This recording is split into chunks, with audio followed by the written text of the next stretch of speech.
Nog has to listen to all of Worf's opera recordings and filter out the subharmonic distortions, while Jake is trying to add a little humor to Kira's speech at the agricultural delegation, and Willie Mays is obviously a time traveler from the future. Hello, everybody, and welcome to the Seventh Rule with Cirroc Lofton. Good job, Brian. Way to do it. Way to go. Cirroc is applauding me because the first time didn't go as well as that one, so we had to redo it. We are reviewing an episode of Deep Space Nine Season 5, episode number 25 in the cards. It's a Nog episode. We are joined by Malissa Longo. Yeah. There we go. Hello. All right, so my name is Ryan T. Husk, but we've got some more important names to mention. Story by Truly Bar Clark and Scott J. Neal. Truly. Mm-hmm. There's definitely teleplay by Ronald D. Moore. Oh, directed by, I was going to say there's definitely a Lionel Richie joke in there somewhere with Truly. One of the best Lionel Richie songs ever, by the way, ladies and gents. So it's directed by, Melissa, do you want to tell us? We were talking about it off the air. Yes, Michael Dorn. Yeah. That's awesome. It's a Michael Dorn episode. Mm-hmm. Yes. So everybody at home, there's a lot of crazy stuff going out in the world today. But every once in a while, you just kind of want to like hang out and be happy for an hour or so. Let's do that together, shall we? Let's all just have fun, talk about Star Trek. It's like our favorite pastime, and be happy. Yeah, let's get into it. Let's have some fun. Dude, I had forgotten what a quintessential Jake and Nog episode this was. I mean, I knew it was a Jake and Nog episode, but I forgot how many great moments there were. My notes are like a mile long. Gosh. Yes. I love this episode so much. There's so many gems in it. So many gems. Yeah, I agree. Maybe did I write I might have watched the wrong episode, guys. No, I'm joking. I'm joking. See, that's how Jake pulls it off. You know? That happened to me on the Falling Towers. I watched the first, but I really did watch the wrong. We were supposed to watch the first episode of a series, and I watched the second episode, and I was like, I just didn't get it. It's like, because you watched the second episode, dude. Anyway. I was to say, Ryan's rubbing off on you a lot. Right? I thought I'd start off with a little trickery since Jake was pretty on the fly when it came to making up a story about Willie Mays. It was pretty good for oh my gosh. He had you going there for a minute, did he? Yeah. And there were a few moments where in this episode where Jake kind of sets Nog up and he's like, let's just tell him, tell him the truth, Nog, we were drunk.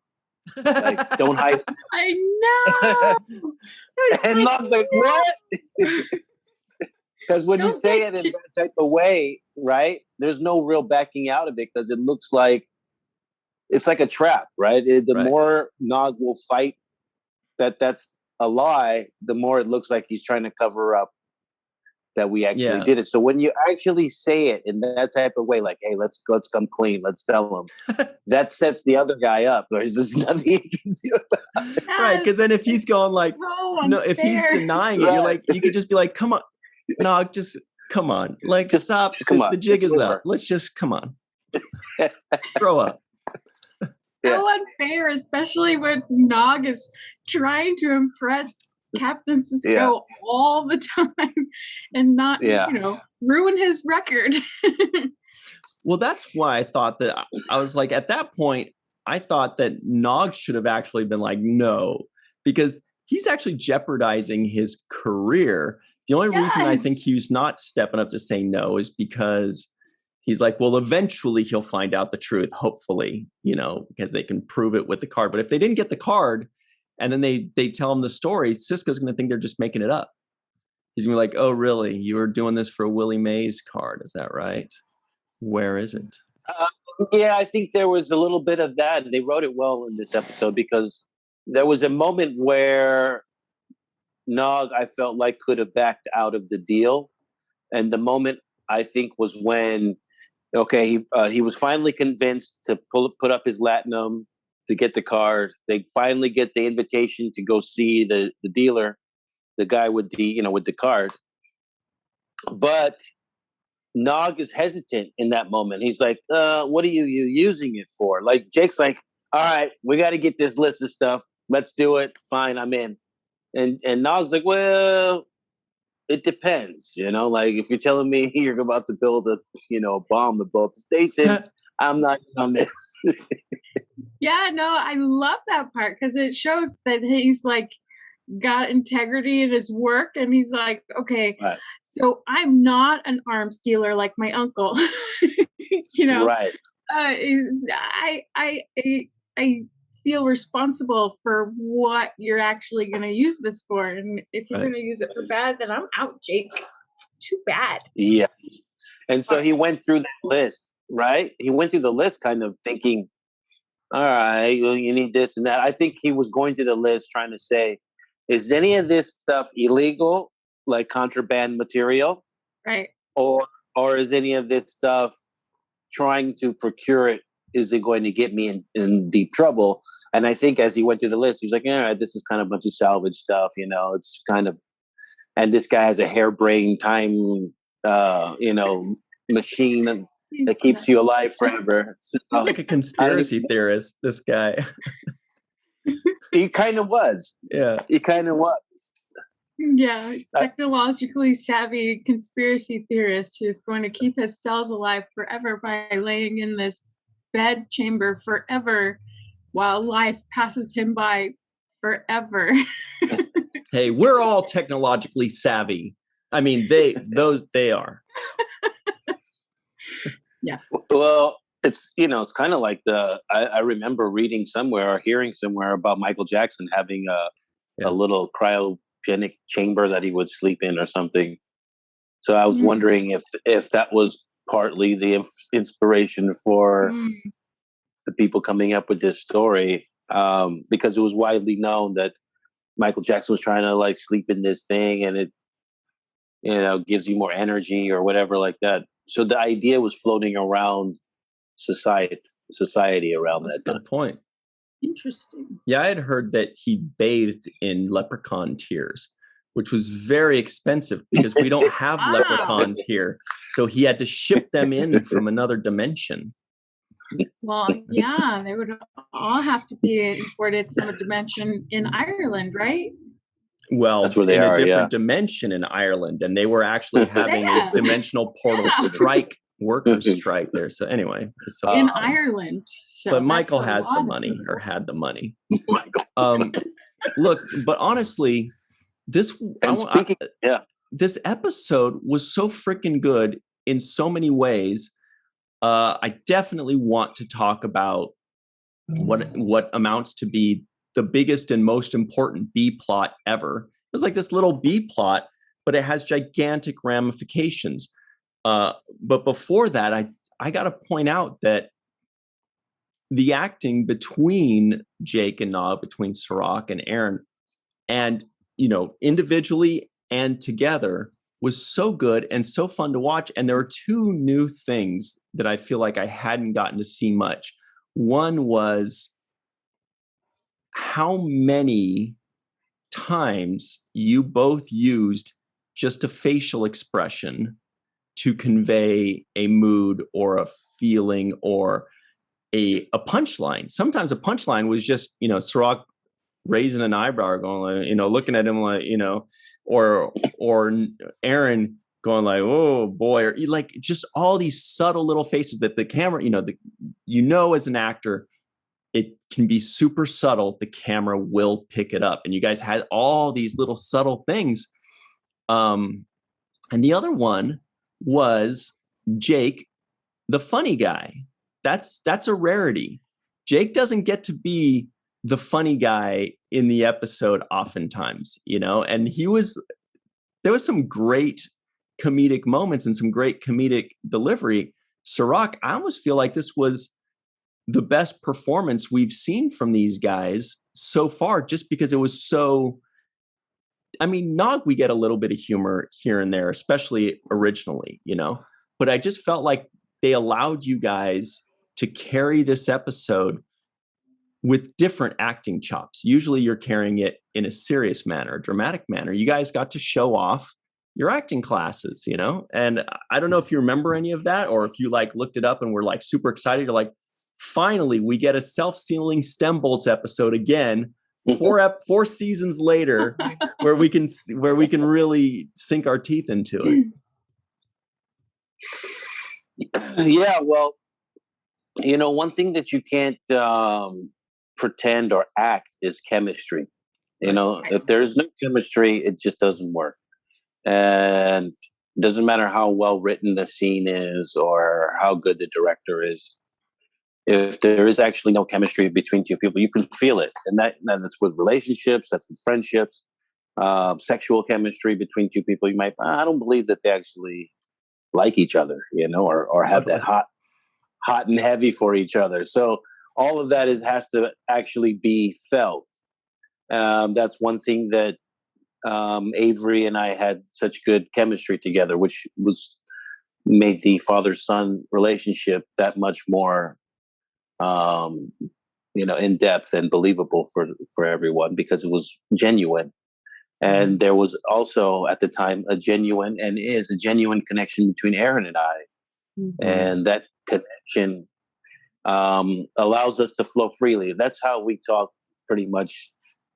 We talk like that off camera. And Melissa knows this better than anybody because she's been there to see these kinds of conversations that we have. But our humor, our going back and forth with each other, the looks Will might give, did you just see that? That's how it goes. We did a panel one day at Creation, I believe, a couple of years ago, and something making us laugh because there was somebody said something in their response, and if you hear it in a different way, it sounded like one of those things where you're like, "Whoa, did he just say that?" Yeah. That was during the Far Beyond the Stars panel. Looked at each other, and you both were just laughing, and nobody else was in on the joke. No, but he looked at me like, "Did you hear that?" And I heard it, and I couldn't unhear it now.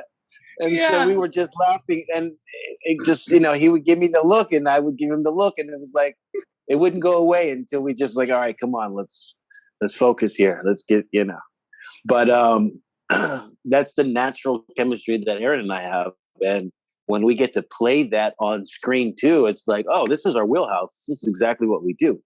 This is how we communicate with each other. We're open and honest and joking, and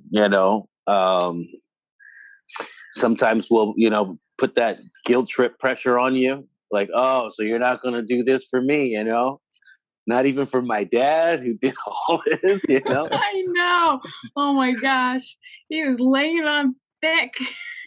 Oh yeah, he was laying it on thick, and so he put Nog in a really predicament. He put him in a situation where he was like, well, I like how Nog said, you know how long it took me to save up all that money? I know. That's a lifetime worth of savings for me, and I had to get treated like crap by my uncle and do dishes and whatever the else I had to do just to get that, just to scrape that together. So, and I understood that.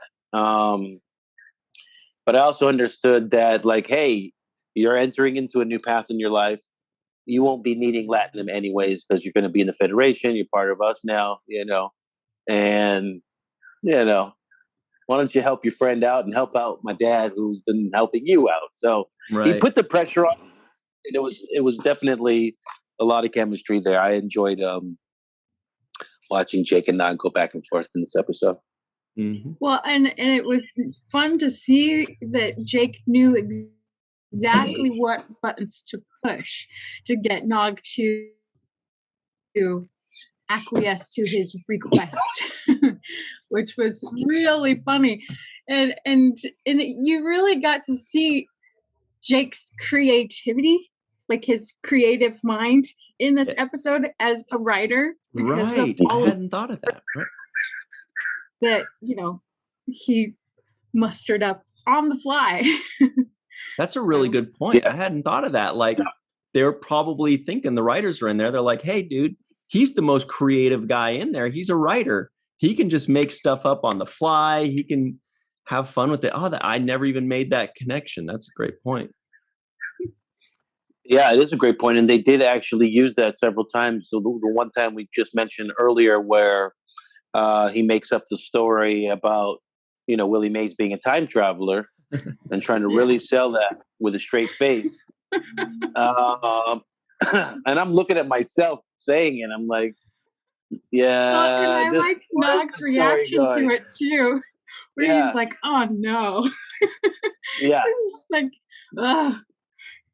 Jake. And to Ryan's point, a lot of facial expressions in that moment too. Like, I think there was even a moment where after I gave that whole Willie Mays from the future speech, I kind of sit down and exactly that's what I'm talking about, and make a moment, kind of an expression where, like, I hope that went over. Like, I hope he buys that kind of a thing. Yeah, and it was very faint. It was just kind of like you didn't even actually like look at him, but there was like a directed, vibe with him where you kind of went like this and Aron kind of went like this. I mean, it was very subtle, but the camera picks it up because we are naturally watching you for your reaction. So you don't have to make a big reaction. We're looking for something and you gave it to us and it was perfect. Yeah. And you can see when they cut to Nog, there's this glimmer of a giggle in there. He's like, is this guy gonna buy this or not? Did he just... Yeah. And Jake is funny because he's like, my dad's the commander of the station, right? By the way. Just a reminder. So people will be looking for me and there will be consequences. And repercussions. Talk about name dropping or don't you know who I am? It's a don't you know who I am moment. It was but the other time when they showed this whole Jake creative kind of writing characteristic that he has, where he's able to think on the fly and kind of make up stuff off the top of his head. He also made up stuff in the moment where he was telling Nog that he believes Kai Wynn is involved in this scheme, and he's like, "Oh, I know what's going on." Like, he immediately just jumped to the conclusion, like, yes, he's writing all kinds of stories in his head. His stories are going on in his head. I can see it. Where is this guy going with this? He's like, now I know. And it was completely all up in his head. So there were definitely moments where the writers played on Jake's creativity or the way his mind works as a writer. You know what I'm thinking, based on what you guys are saying there, what was an enormous missed opportunity. It would have been so great to see an episode of Jake taking Nog under his wing and saying, let's have fun today, and taking him into all of the holosuite programs that he created. Because Jake would have come up with all these holosuite programs, and he's like, hey, this one is Dungeons and Dragons. This one is we're winning the championship with the Lakers in the late 21st century or whatever, all this kind of stuff. That would have been so much fun. Jake the writer writing holosuite programs. I mean, we get to see Miles and Bashir. We see some in Next Generation. Would have been cool to see what's going on in Jake's crazy mind. Yeah, that would have been cool. Yeah, that would have been a good episode. Jake's holosuite program. He writes a holosuite program, and it kind of had its own adventure to it. But this was good because, number one, baseball has been a big factor in the show, right? The show is centered around baseball. It's kind of the American pastime, but it's also like Sisko's thing and his son's thing. So it's the family thing. And for them to kind of bring a baseball card, specifically Willie Mays, who is this, amazing, phenomenal player who, transcended the game and made history as a black baseball player. Quick poll. One of the greatest. Quick poll. Is Willie Mays the greatest baseball player of all time? Melissa, what do you think? I say yes. Well, I mean, it's not a fair question, only because I saw a movie about his life, his story, and it was so great. And so I know that he was a great baseball player, but he's one of the few that I actually know of. So of course I'm gonna say yes. Sounds like a yes. I don't have much else to compare it to. What do you think, Cirroc? I think if you like San Francisco Giants, then you would say...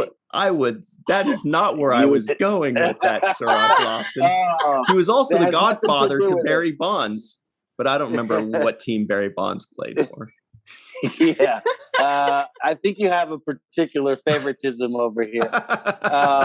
He's definitely one of the greatest. And, with greatest, it's hard to give that anybody as the greatest because, the generational talent, goes on. And the greatest for their era, for their time, for their team, sure. But I don't like comparing people across the spectrum of generations. It's like that's what they had to prepare for. That's what they were dealing with. But seeing an episode based about a card, right? Based about a baseball card was special for me because I'm a card collector and actually started out collecting cards at a really young age. So this was like a childhood kind of fantasy of mine. We all have those cards that we like cherish or want to cherish, right? For me, it was like a Michael Jordan 86 Fleer. Yeah. If I could find that card. Oh, damn. No, I don't have it. I have other cards, but I don't have that card. But we all have that card where those of us that collect cards, that one card that is just like, oh, that would be my dream card. Like I would just give anything for it. And to me, this kind of brought back those childhood memories of putting value in something like that. Something like a card that your hero, your baseball hero, your childhood hero growing up.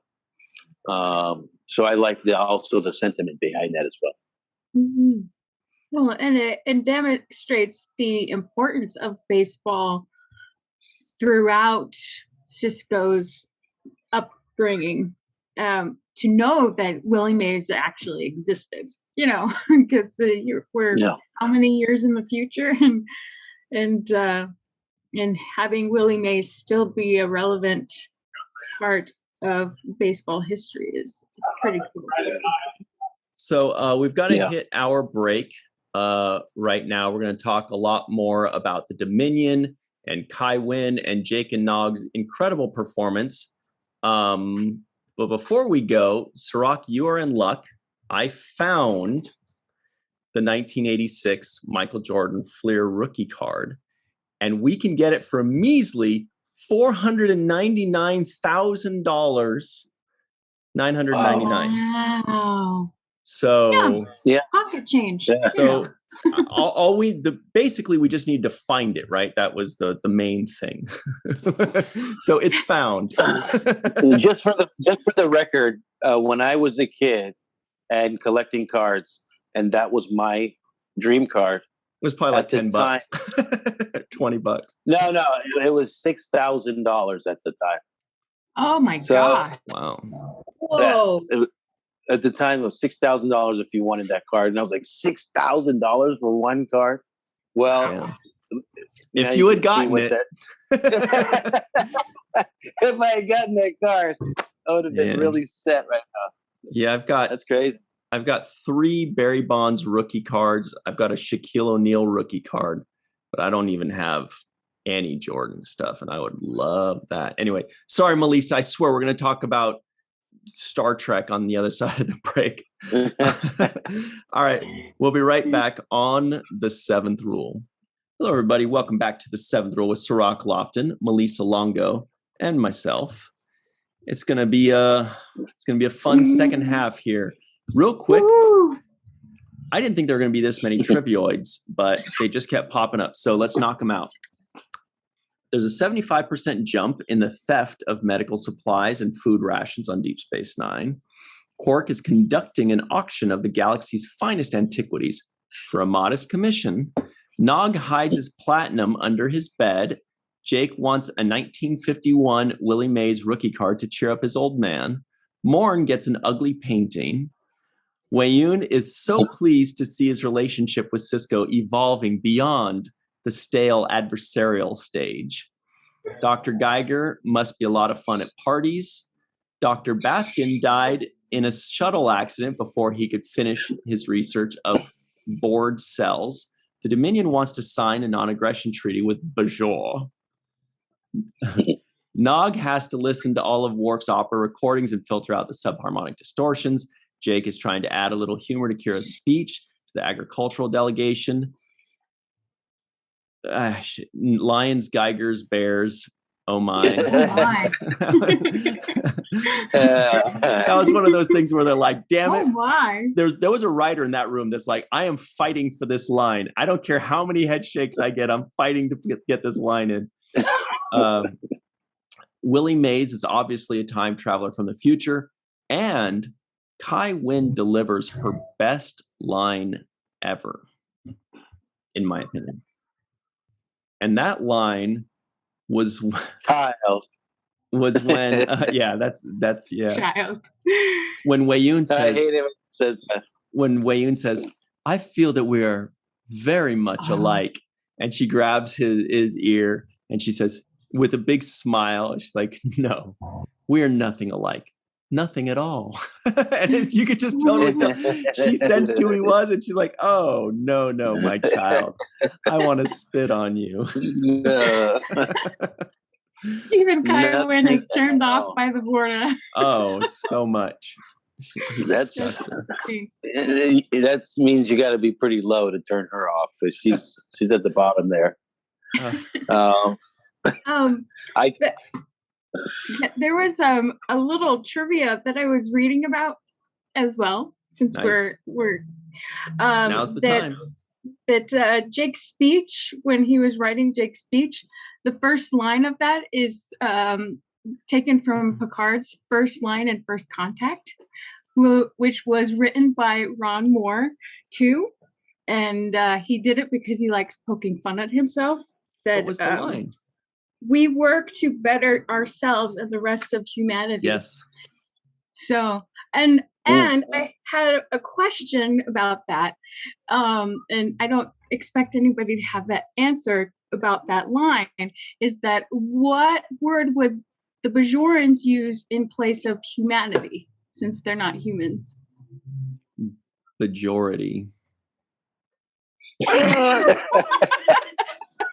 All right. What? Is that the wrong answer? I don't know. What's the right answer? We're all on pins and needles here. I don't know. That was pretty good. Majority.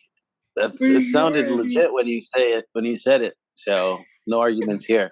But no, Melissa, going back to what you said about so that line that I say is a line that Picard says. Now, is it Picard said it first, or Picard said it first. Yeah. In First Contact.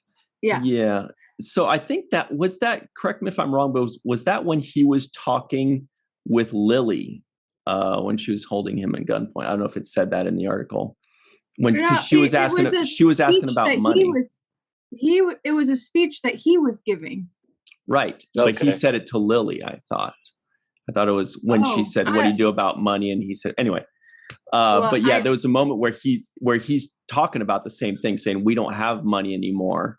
And she says, well, what do you guys do about, how do you guys do things? And he says, we work to better ourselves and mankind, or whatever it was. Oh, gotcha. Yeah. Well, Ron Moore said that he was poking fun of himself as a writer. Awesome. So which is why he threw it in there. So that's great trivia. Wow, that's great. And I had no idea when I was saying it. Yeah. They didn't tell you to say it with a Picard accent. Yeah. No, not at all.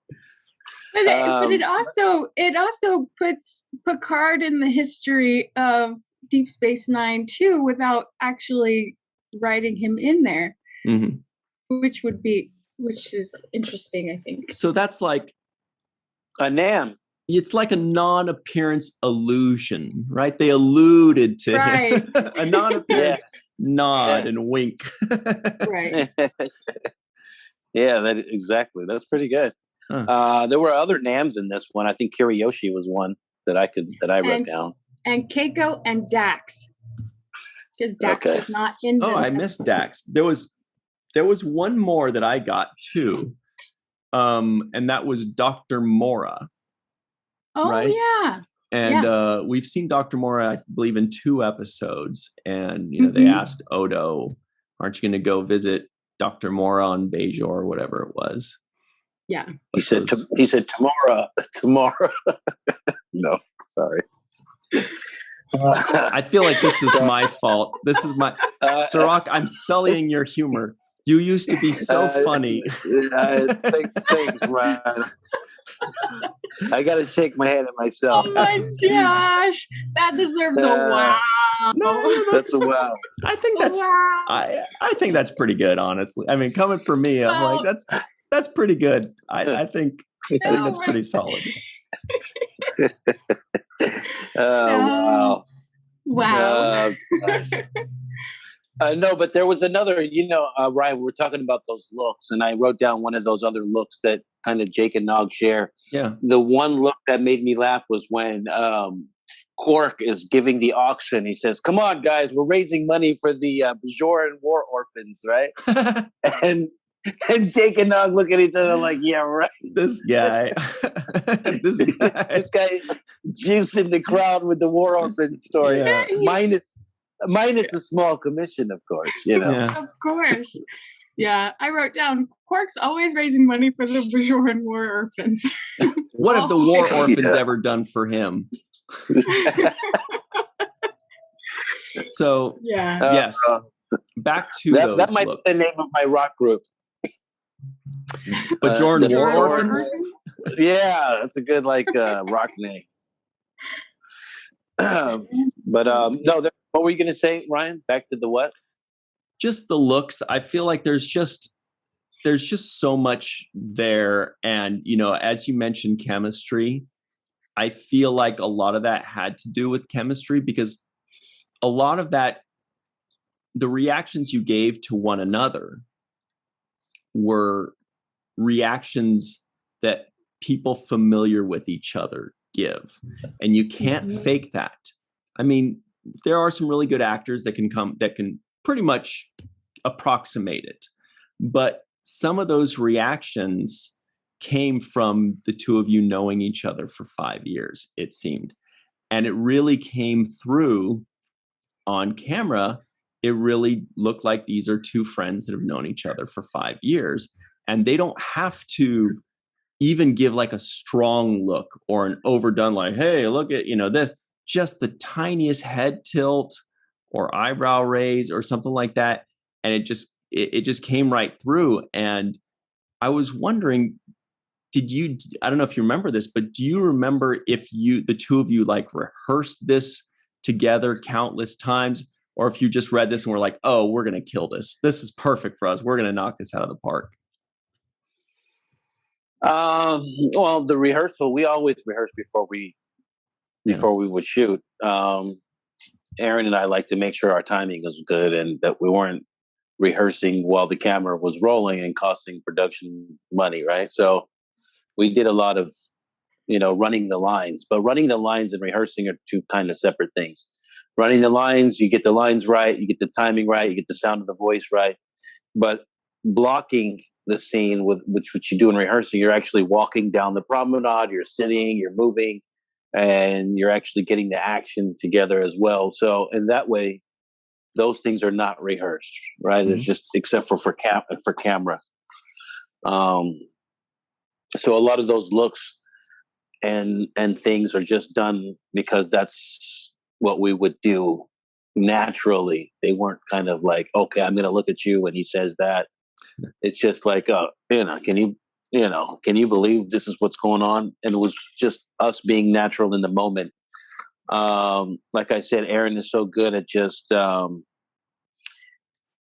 we have a good feed off of each other, playing back and forth. And some actors you just give you, like, you push, they pull. It's like a back and forth where it's like tennis. You just keep hitting the ball to each other. So Aron was really great at just feeding me, and then I'd just come back and feed him right back.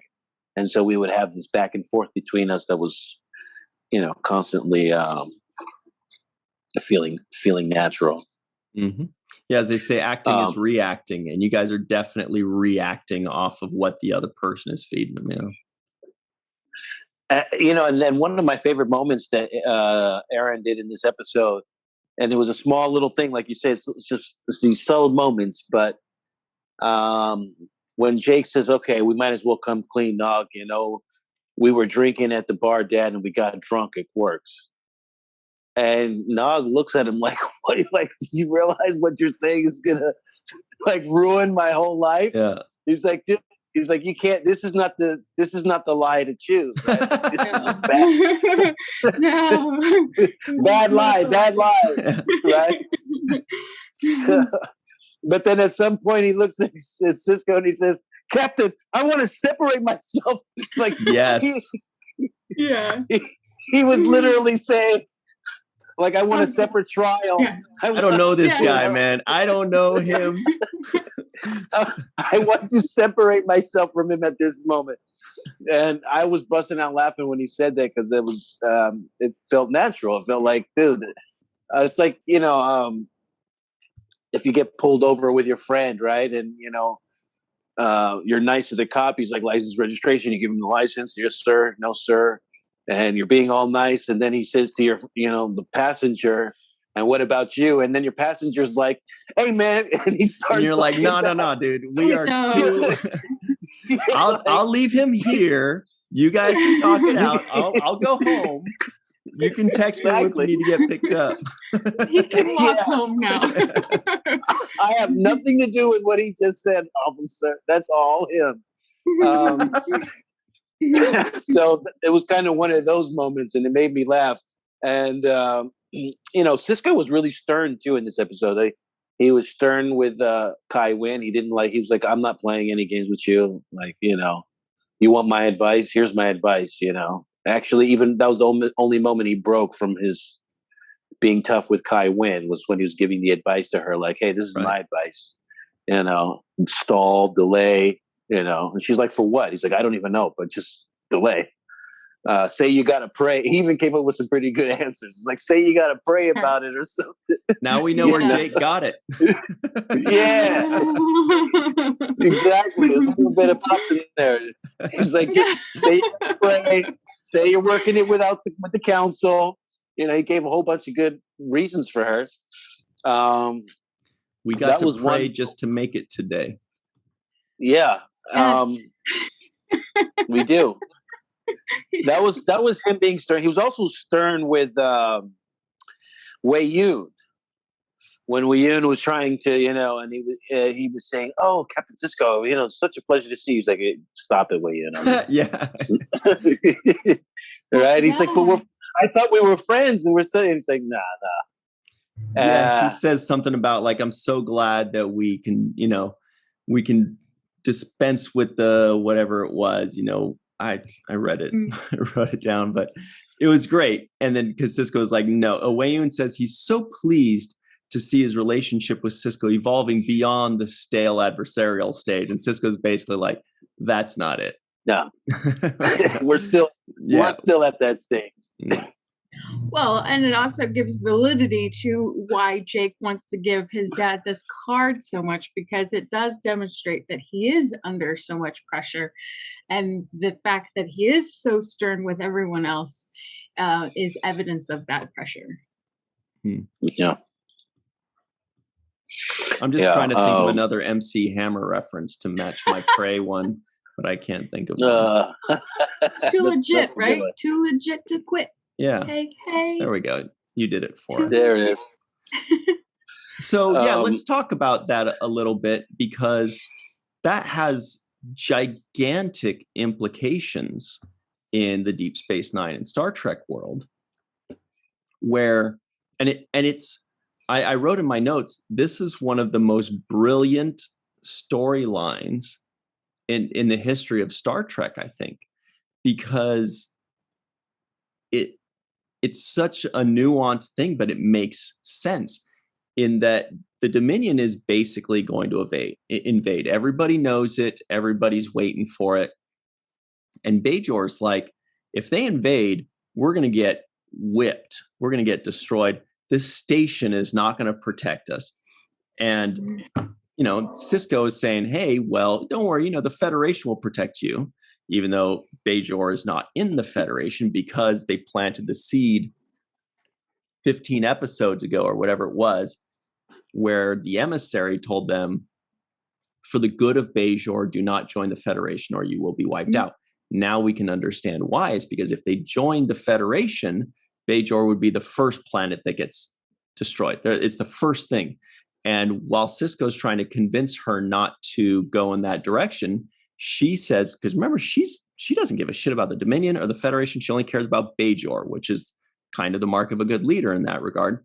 And she says, can you promise me that not one Jem'Hadar soldier will set foot on my planet? Right. And she's thinking, because if you can't, then my choice is clear, and you obviously can't.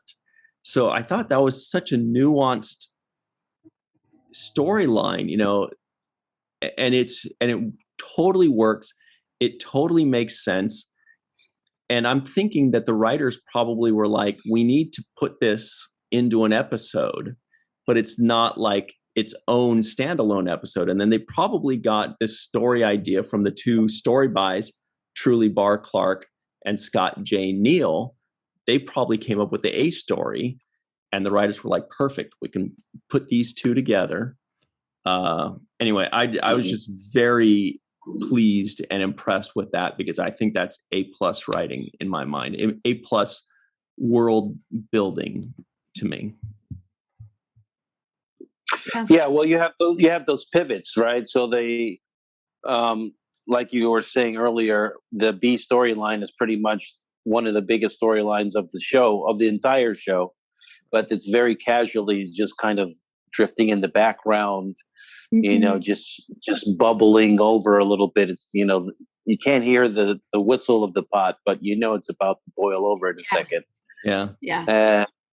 And so they kind of throw it in the background. They also have the tie-in connection with Weyoun and this card. So the card kind of leads you into Weyoun. It also, the Bajoran Kai, she sent one of the people to bid on the card. So they tying all of these people using this, estate sale that Quark is holding. So really clever in the writing. I think that, them using Jake and Nog in this particular predicament softens the blow of the seriousness of what's happening. So it kind of adds lightness and humor to it.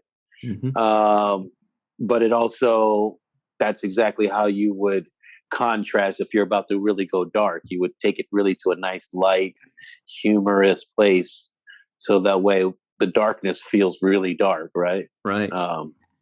Yeah, it's this beautiful dichotomy of like this light, comedic, and very heartfelt story, contrasting with the this impending doom.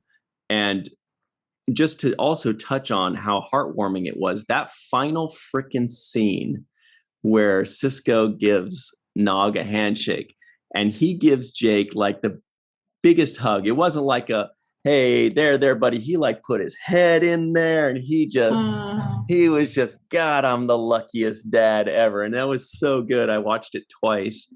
So it wasn't just a comedic episode. It was also very wholesome, very heartwarming. It was one of those beautiful moments. And thank goodness Nog didn't have to go down with the ship. Thank goodness he got his record of expunged or whatever it's called. Yeah. Well, and I also liked the moment when they're in Odo's office and he's like, "What is this story you're telling me?" What? Renee did great with that too. So, yeah. Now, something that we had Jeff Combs on to review a Lower Decks episode a couple weeks ago, and he actually mentioned this episode about being able to work with the two of you. And it was such a joy to watch that scene, or that, those moments, because Wei-Yun kind of goes from dark to light depending on the situation. Sometimes he's funny, sometimes he's a little imposing, but this time it was just this great, fun, interesting scene of like characters that generally would have no business interacting. You would never see Jake Sisko and Wei-Yun. I mean, they're miles apart in the storyline, yet there they were together, and it was just this really fun collision of worlds, and Wei-Yun was kind of like, he was cool with them. He's like, all right, whatever. And he gives them the card. Like, it was almost like he had a moment of humanity or bajority or vortity. He like just gives them the card, like from the goodness of his heart, I guess. I mean, did I miss something? Did he just say, oh, here's a gift? It had no value to him, but it obviously had value to them. Yeah. And it wasn't all an innocent, endeavor for pursuit of this card, and it could have been seen as a tactic to get on Jake's good side, to soften him with, Captain Sisko. So there could be a lot of reasons why he could just give him that card. You think there was a less than genuine reason for one of Wei-Yun's actions? I don't know. It had occurred to me, for a millisecond. I was actually surprised that and forgive me for not knowing the character who kept spouting off about soulless minion orthodoxy. Dr. Geiger. Dr. Geiger. Oh, Dr. Geiger, yes. I had, under my initial, like the whole time I'm watching this, I'm thinking Dr. Geiger's up to something else. That it wasn't just what it appears to be. Like there was something, more nefarious going on than just him having a science project that he didn't want anybody to get his hands on. I felt like he was trying to do some sabotage, that he was trying to attempt some of that. And I was kind of a little bit let down when it was just like, oh, he's actually a scientist doing real research. He might be a quacky guy thinking that he can do something, but he's actually doing his own scientific research and building his own inventions. So I was a little bit let down that there wasn't more to him than that, right? Because I felt like it was a little bit too random that he shows up to get that, to be there at the auction to get that thing without him actually having a more elaborate plan. And I didn't see the relevance of that card and that batch of that lot of things to his plan. It was just a chest of random things from different alien species. I mean, from Bajor, from Vulcan to human to and then what he was interested was the ion. I forgot what the flux capacitor. I think it was. Yeah, I think flux capacitor was the last episode. What? Flux coupler was the last episode. Coupler, yeah. Flux capacitor is a Back to the Future reference. That's a Back to the Future reference. It's been a while since I've seen that. But he was looking for the not the baseball card. He could care less about the baseball card. Right. It was the other thing that was the ion translator. Nice. Right. Is what he wanted to, entertain his cells. So. Hey, I don't know if you guys caught this, but I thought it was kind of interesting when he reached Jake kind of reaches out to shake his hand, like, "Hey, okay, let's go make a deal," and he's like, "No, I'm not shaking hands." Do you know how many germs there are in a handshake? And I was thinking, we do now. Where's your mask, buddy? Come on, Dr. Geiger. We don't believe you unless you're wearing a mask. We don't believe you. He would be great in this time right now. Yeah. Elbow touch. Elbow bump. Yeah, if you step in this room, you got to put on your mask. You got to show me your pass. Yeah. I was like, wow, that's crazy. They brought up the germs and handshakes that was back great. in those days. Yeah. They were really ahead of the curve on that. And I'm surprised, Ryan, that nowhere in the intros did you mention Kukalaga. I thought Kukalaga would be brought in. Kukalaka? Yeah. Yeah, it sounds Hawaiian to me. It does sound like that. Yeah, so you're right. I do love it when you call me out on my trivioids, though. When you say, all right, you missed something. I'm like, all right, this is going to be good. And sometimes you say something that I just didn't even hear, like I just completely missed. This one we did. And shout out to Chase Masterson, because I don't think she even had a line in her 2 or 3 scenes, but she still acted the shit out of it. Like, when she's sleeping and when she wakes up and she's telling a story without saying a word, just kind of like looking around and we're like, where's this? And we're all getting a little knowing laugh, like, ha ha ha, we know what happened.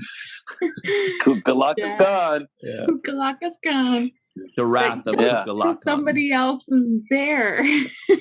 Yeah, how do you do that, man? You can't do that. You got to get that back. Cold, Lita. That's cold.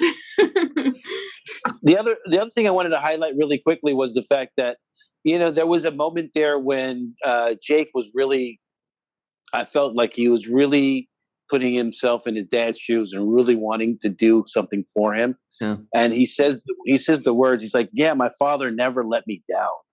And I just thought, wow, that's a great sentiment to have when you just like, you know what, I got to do something for my dad. He never let me down. He's always been there for me. And this is the thing. I'm willing to call, to go all in on this. But I just like the moment when he said, he kind of was reflecting on all the things that his dad's done for him. And I think everybody should do that for their parents at some point and sit back and say, damn, my parents have done all this for me. And what can I do to make their life better? That's exactly it. I completely agree with that. And that's why by the time this episode airs, I'll be visiting my parents for my mom's birthday, because they deserve it. But happy birthday. But I love those moments. And those are the things that make Deep Space Nine really stand out. We've said it before, Deep Space Nine is a show about family and relationships, and the father-son bond between Captain Sisko and Jake Sisko is basically the most beautiful thing of any Star Trek series ever. So yes, those moments like that, they really get me. They really get a lot of people. And, I feel like people use this word a lot nowadays, but honestly, I feel like something like that in the 90s was very important to show that, for obvious reasons. I do too. It's just good. And you don't really get to see fatherly love as much as you get to see motherly love on television. Exactly. So it's kind of a good thing because, it's not expressed enough.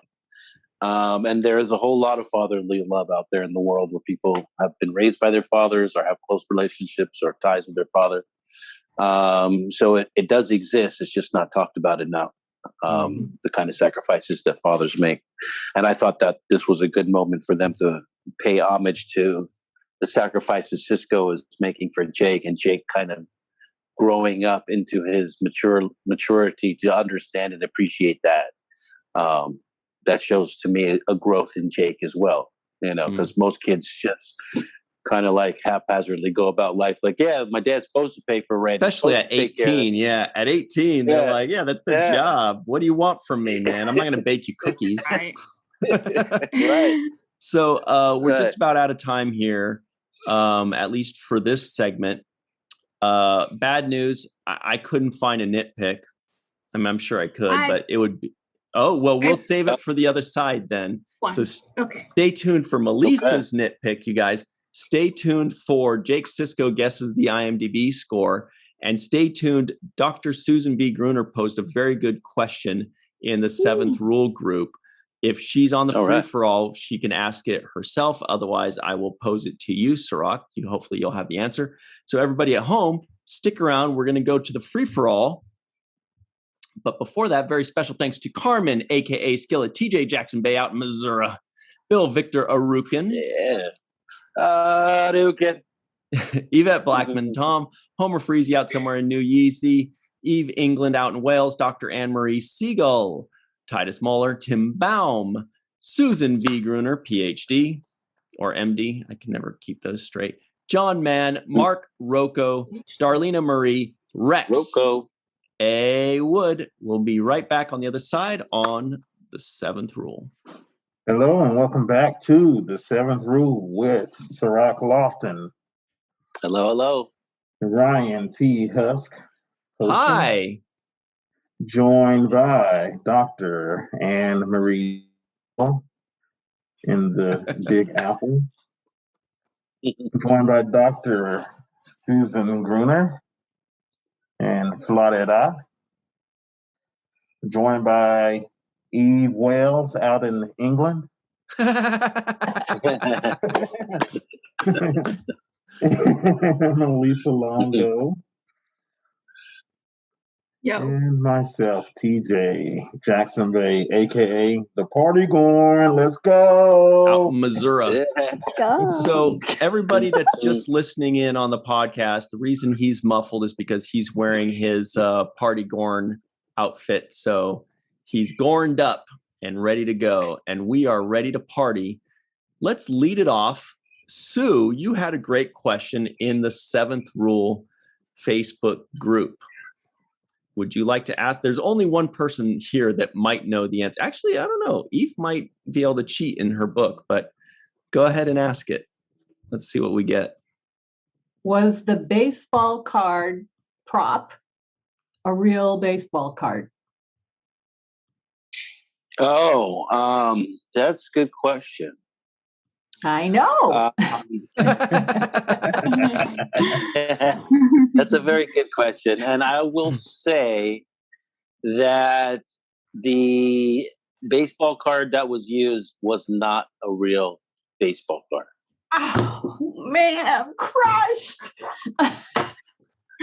I know. It was a replica, and usually the baseball cards on the back, they have this this kind of stuff written on the back, which has your statistics and what year you played and what, minor leagues or whatever if you were a rookie. So, but it'll have some kind of statistical information on the back, and that card from my memory was not real. Did not have the statistical information on the back of it. Damn. So they didn't. The props department didn't have $325,000 to blow on a prop. Yeah, back then, who knows what it was worth.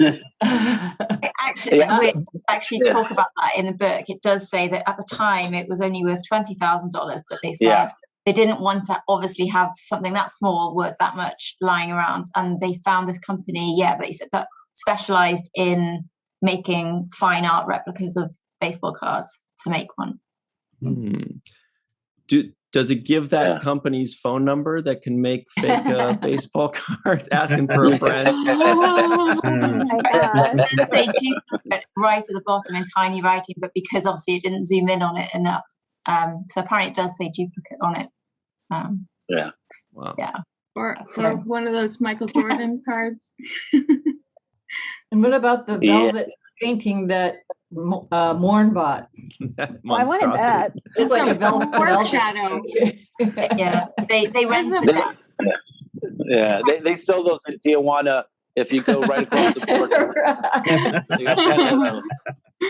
It's a foreshadow for an upcoming episode. Oh, right. Really? Good knowledge. Oh, Interesting. Okay. The future proves the past. Nice. The writer of that episode is a Seventh Rule fan. Which one? The writer of that episode is a Seventh Rule fan. There are three credited ones. The one who mourns for Morn. Of that one. Okay. I thought you were saying Ronald D. Moore. I was like, what? Let's get him. Of course. You guys. Who directed this episode? I forget. Michael Dorn? Yeah, right. Okay. Yeah. It was it. I think Michael Dorn. Yeah. This might have been his first one on Deep Space Nine, was it? It was his first one. Yeah. Nice. So what was that like, Cirroc? With Michael Dorn directing? I can say that was probably the longest and most I worked with him because we didn't really have too many scenes together. So working with him, getting to know him as a director was just basically getting to know him more. And he was good. He was light. Actors who are directors have a certain kind of ability to just communicate with actors a little bit better, and they already know the characters. So Dorn's already aware of all the stuff, so he's just gonna play on it. And the other thing is Worf as a character is very serious, but Dorn as a person is actually more comical. Like he likes to tell jokes and stuff. So when he's directing, he'll be more. He'll play to the do that, because he'll play to that side, the more comedic side, because he likes that kind of stuff, right? He's not so uppity and serious and Star Trek-y when he's not playing Worf's character. Wow, yeah. Can you imagine he had to play a serious character for 11 years? He's probably just dying for comedy. Poor guy. Well, I think he was doing it for comedy sometimes. I think a lot of the times he was playing Worf for comedy, right? So the awkward moments or the moments where he's the butt of the joke or whatever, I mean, he's getting his comedy done through the seriousness, but he still is at heart like a comedic type of person. Like he likes to tell jokes. Yeah. Aron had mentioned his experience before working with Dorn as a director, and then after or during, and he was like, I didn't think that Michael Dorn liked me. But Aron didn't think anybody liked him. But working with him, he was like, but he's such a nice, sweet, genuine guy, and he was really interactive, and so he had a wonderful experience working with Michael Dorn as a director as well. Yeah. Well, it's now time. We also teased this earlier. For Jake Sisko guesses the IMDb score. What a treat. Oh, yeah. I like this episode. I just like the episode. So I'm going to say I want to put it at 8.3 is my guess. 8.3. It's a 10. I hope it was higher. 15. This episode's a 15 solid. So good. I believe the IMDb rating over the course of the decades that it's been up, I believe it was a 7.9. Is that correct? Or 7.8. Oh, man. That is not right. Man, those people need some cellular entertainment. Yeah, they do. They need to go in a chamber and think about what they must have been bored to death. Some reviewers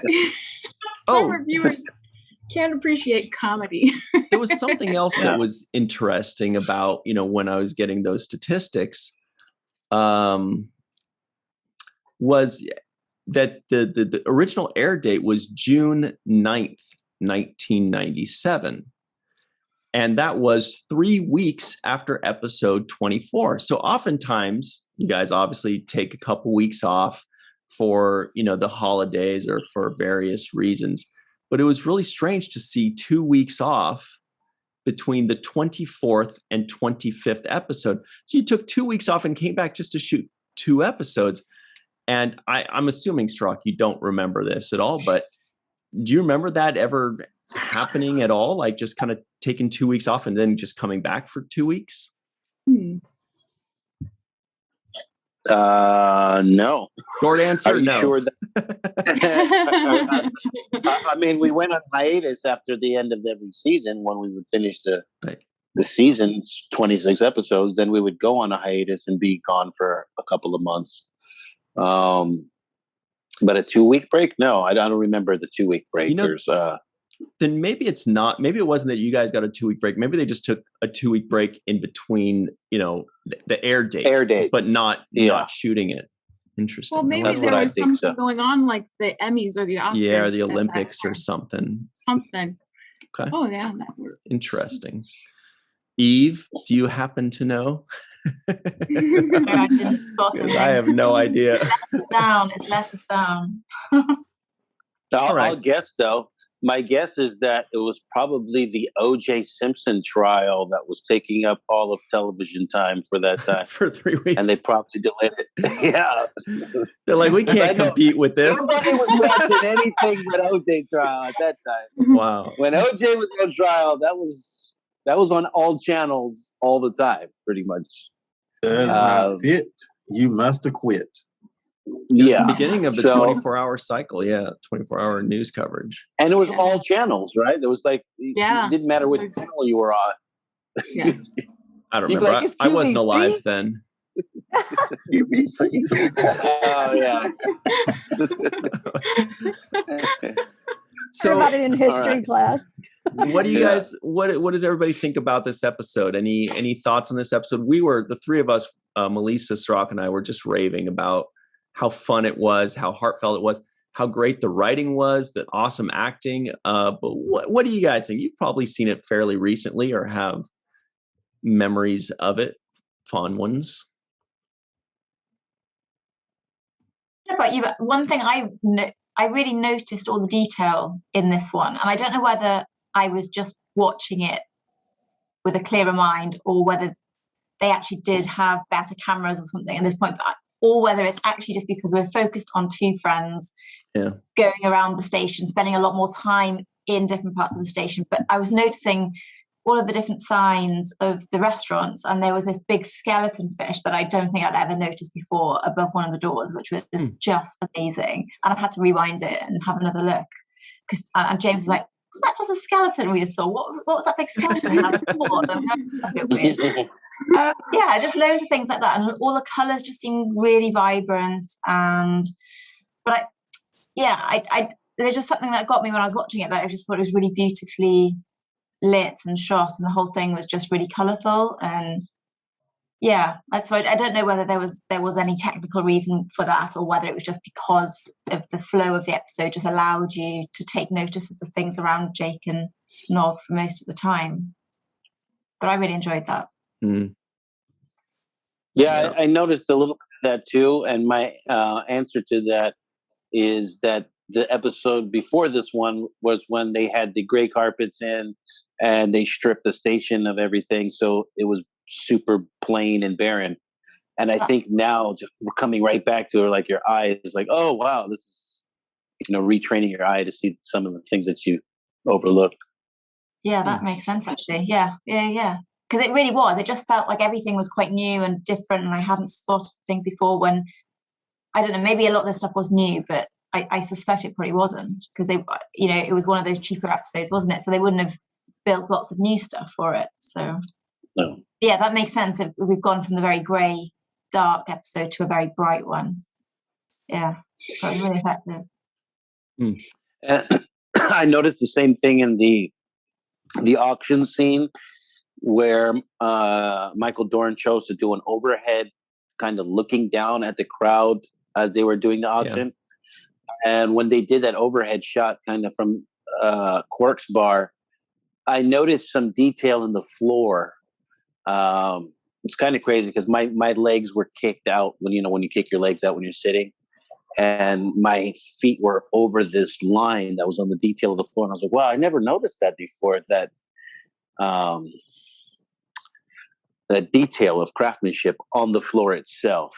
So yeah, there were some things that just popped out at me, like because of the camera angles they chose. You know, who looks at, you know, from the top down like that at Quartz Bar. It doesn't really happen too much. But yeah, I enjoyed the colorfulness of the station, and even Quark's jacket, which he's worn before, you know, in other episodes. But his jacket looks so fly today. I was like, man, this guy has good. I wonder if just this episode was just a little bit more brightly lit because it was a more comedic episode and it was a little lighter. And, you know, Deep Space Nine is so darkly lit. It's just the darkest show ever. And yeah, sometimes when they're trying to convey a different mood or something, they turn up the lights and you're like, whoa, what's that? What's that? I've never seen any of this stuff, because usually it's just this dark cave, you know. Cirroc, was it always that darkly lit on set, or did they darken it in post? I mean, were you did your eyes have to adjust when you come in from your trailer and you're like, well, you know, like when you go into a stage, you know, it's always super dark, you know, because they have to light it themselves. But it seems like this was just unusually dark. Did it take a little extra time to adjust to it? No, it didn't take any time. I mean, that was our set, so it was like, this is our set, you know. But it did have, we had a color palette that was on the darker scale. So they used certain shades of greens and coppers and grays that were, you know, that just kind of made this set look darker. And then when I would go to the Next Generation, for example, I'd walk in there and wow, it was like it was like being at the Apple store where everything's all clean. I was like, wow, this is like I can see everything, you know. And it was so organized and so like clean. I was like, these colors, how do they keep these walls clean? It's so white and so pastel-y, and it had a different feel to it. Actually made me feel happier, actually, which is crazy. Next Generation set actually had a brighter, happier feel to it. So yeah, I did notice a contrast when you go there and you go here and you're like, but then, you know, we had an excuse for it. It was a Cardassian ship, you know, it's been reclaimed. It was built with different kind of technology or architecture. So I actually started to appreciate the aesthetics of the architecture and the lines and the curves and the way the railings were, and actually kind of grew comfortable with the darkness and the palettes that they used. It actually seemed more realistic, if that makes any sense, because, you know, you rarely see something that clean unless you're on a really expensive yacht or something and everything's like laid out perfectly. But, you know, normally the rest of us are on just regular stuff, and so stuff doesn't have that extra shine and feel to it. But it just felt more like an every man's place for me. Like, just, you know, this is a collection of where we're at. And I felt comfortable with it. I like the details. For example, there was a lot of grading and stuff, like graded walls and flooring, where light is able to pass through. Yeah. And I like those kinds of things. And I guess now with the modern architecture, you see a lot of the blends of wood and steel and concrete, and there is this kind of using grading and different metals and stuff. So even our sort of modern architecture is incorporating the feel of these raw base materials and kind of letting them speak for themselves. Mm-hmm. It's funny how Cirroc goes, you know, when you're like on a yacht or something, we're all like, yeah. Okay. oh, the yacht stuff. Yeah. Totally. I love do that every day, right? on the yacht. But you know, not my yacht, but somebody else's yacht. You know what's interesting about the grading and like the lighting that creates? That's, you know, prevalent in horror movies. anything that's horror, they like to create hard edges for lighting, because it gives people like, a sense of fear. So, for example, like in a horror movie, somebody will kind of be like this, and like, this side will be in the shade, and it'll just be like a hard line, and then they just kind of pull out of the dark or anything like that, and grading too. And so just in that kind of style of architecture, that does create more of a fearful or dark, ominous place, which is what Deep Space Nine was. It was a Cardassian, hellscape or whatever. So, TJ, do you have any thoughts on this episode? By the way, everybody at home, check out TJ's background. He's dressed as the Gorn, and he's got Kirk holding the rock behind him. Getting ready to swipe. Just trust us. There's a rock there. There it is.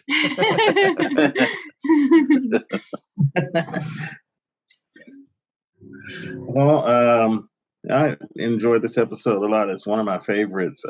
Watching Jake and I kind of go on their mission to get this baseball card and doing all of the things that came along with that. I appreciate how Jake wanted to keep it a secret, and so he's like, "Come on, man! If we tell one person, they're gonna tell the next one, and the next one, and you just can't keep a secret around here."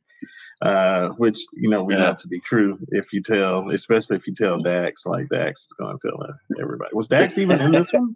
No, we didn't see Dax in this That's why one. Melissa pointed out she got a NAM actually. Yeah. So, it was fun to watch them go around, especially when they got in trouble with Captain Sisko for going out to win. Like, that was the most insane thing. And if they had just waited 5 minutes, then Wei Yun was about to kidnap them anyway. And so that was another, high point of this episode is, having Mr. Jeffrey Combs with Wei Yun in,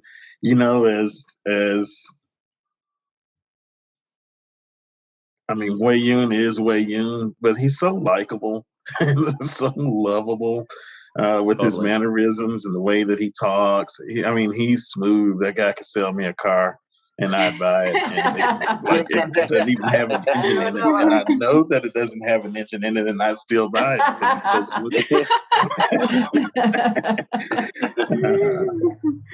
smooth. So it's always a joy to see him bring us Wei Yun, the best car salesman in the galaxy. My rating for this episode is a 15. I appreciate that, in their mission to cheer up Captain Sisko, in Captain Sisko's last log entry, he knows that really everybody kind of got cheered up because, they let O'Brien go kayaking. They got Bashir's teddy bear back. I think the only person that was upset was Lita. But I do have to point out the scene where Nog takes the teddy bear is super creepy. Like, you couldn't do it while she wasn't home. I want to know how he got in her room. How did that little vent? Crawl through a vent. They showed him leaving through a vent. I'm like, you can, like, they have locks on the doors, but you can just crawl in at any time. Yeah, like, no. That's nuts. Totally. Yeah. Super creep move. Still fun episode. TJ, you reminded me of Chief O'Brien's favorite Bajoran religious person, Kayak. Oh my gosh. That's amazing. Wow. That's amazing. Yeah. I don't know. Cirroc's like, don't encourage him.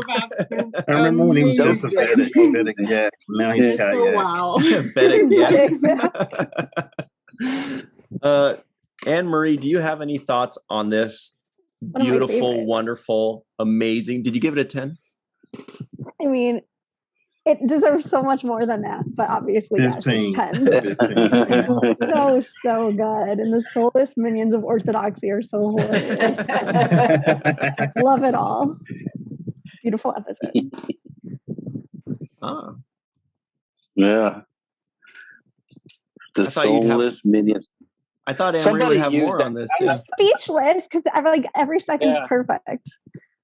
What are you saying, Cirroc? I would like to know which writer came up with soulless minions of orthodoxy, and if they had used that terminology in the past. It has to be something that they just waited for that chance. I love getting. I wonder who came up with the this deep theory about cells being bored and it's so crazy. Form of entertainment. Well, we have a couple doctors here. I love how you see Jake and Nog's response as they realize that he's crazy. Yes. Oh, was he, Anne-Marie? Was he really? Was he really? Wei-Yun bought it. He was all into it. Such a great move. You should talk to them. You should talk to Wei-Yun. Yeah, I like the line when he says, people are literally bored to death. And I liked when Nog asked, he's crazy, right? Yeah, but he wasn't crazy for thinking that he was crazy. Yeah. Right. It's not just me, right? You think so too, right? Yeah. Well, Dr. Susan V. Gruner, do you have any additional thoughts on this episode? And it says PhD right next to your name, and I still said, is it PhD or MD? It says it right there. I love this episode, and I, of course, just watched it before it came. Actually, I didn't go anywhere. But anyway, one of my favorite episodes. It's hilarious. And I love how you hate Kai Wen. She does such a great job. You just hate her. She doesn't have to say a word. When she went to grab the cereal, I wanted to smack her. She's so rude. That's great acting. Again, Star Trek is so underrated. They had such great acting, and I just love the episode. I laughed a lot. I love it when Jake whacks Nog for not getting the baseball card, not having enough platinum, and just the vest that they had you wear. I laughed at the vest. There it is. Did they have to make you wear that? Yeah. Grandpa Sisko. He borrowed it from Joseph. He borrowed it from Joseph. Sue, did you laugh? Did you laugh when Wei-Yun tells Kai Wen that they're very much alike, and then she felt his ear and was like, "No, we're nothing alike. We're nothing alike." I love the scene with Wei-Yun and the two guys listening on the floor below. It was just 3 seconds maybe, but it was hilarious. It was really a great episode. There was such a combination of hilarity, silliness, and I'm wondering if there's something deeper that we just don't know about the soulless minions of orthodoxy. That's hilarious. To me, that's people that are into pseudoscience. And that guy obviously was a quack. But didn't Michael Jackson at some point, didn't he have some... He lived in a chamber. Except that's what you use for there's some theory that it helps with wound healing. Hyperbaric chamber. Yeah, so some wound centers have it for you to spend time in. It's supposed to help with recovery. To get the bends? He was in a hyperbaric. Is that what but it is. Georgetown had one when I was working there. Yeah, you can use them for advanced ways to try and help non-healing wounds. Right, and it's about the amount of oxygen. Is it about the amount of oxygen that's in there? It's something about and the pressure. Yeah, but I don't understand it entirely, and it's kind of like a new field. Yeah. I think Michael Jackson slept in one. He did. And that's where I was like, they got this episode from Mike Jackson. I mean, it's totally a teleplay. He should be credited for writing it. Story by Michael Jackson. Definitely. Dr. Susan, when you said hating Kai, it's so right. when Kai Wynn walks into the office and she says, "I need to speak to Sisko alone, child," and she calls Kira child, and the look that Kira gives Sisko, like, I will knock this. I want to. He's like, "Oh, never mind. I'll leave it alone. You know, I'll leave it alone. Not the time." But she's like, "I'm not having that." And the other thing I wanted to say was, we didn't say it before, but the look that Nog gives when Quark says that you hide all your money under your bed. Yes. Nog's like, come on. Tell me it's not really under your bed. Come on, Nog. Yeah. Nog's like, of course it isn't, right? And he's great at delivering that line. I thought it was great. And then my favorite line of the episode was, "I'm human. I don't have any money." Tell me about it. If you don't need any, you certainly don't need mine. Yeah. That was a great That needs to go on a t-shirt right there. That needs to go on a t-shirt. That is a good t-shirt idea. Yeah. I'm human. I don't have any money. So we do have to go, but TJ, is there a reason why you just pulled up Despicable Me? Soulless minions. Excellent. Excellent. A+. Of Orthodox. Sorry, Cirroc. And I did have one nitpick. Oh boy, here we go. That's right. We forgot about that. We teased that earlier. Go ahead. Ooh. There it is. My question is in a previous episode, the Jem'Hadar ship didn't have any seats. But in this episode, he had Jake and Nog sit down on some seats or a bench. Well, that was in an office, not on the bridge. Well, they never said it except for in offices. Interesting. Just saying. Interesting. Things that make you go, Yeah. Good one. Very good. We forgot about the opera. The subharmonic distortion.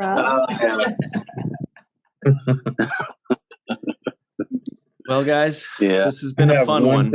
Please, TJ, knock it out of the park for us. All right. We are about 15 episodes from the name was just on the tip of my tongue. The one in the 60s. Far Beyond the Stars. Far Beyond the Stars. We're 15 episodes from Far Beyond the Stars. And so, Mr. Avery Brooks, join us. Join us. That's the Train to the Prophet. You know he's watching. He's taking note. Episodes away. He's like, well, spring of 2022, I should be free. That's what he's thinking. He's making a note of it right now. Cirroc did just make a note. I don't know if you guys saw that, but Cirroc did write something down. Yeah, I didn't know. 15 episodes away. That's good knowledge right there. Yeah. I like Either that or adding Cheetos to his shopping list. My shopping list. He doesn't need to write that down. He doesn't forget that. That's the whole reason I go. I need more Cheetos. Yeah. All right. So everybody at home, thank you very much for joining us. We also want to give a special thanks to Eve England, Dr. Susan B. Gruner, Dr. Marie Segal, Party Gorn, TJ Jackson-Bey. Thank you all very much for joining us, for Mr. Aron Eisenberg, the coolest fellow in the world, as a human or a Ferengi or a human-Ferengi hybrid in Discovery. Thank you all very much, and always remember the 7th rule.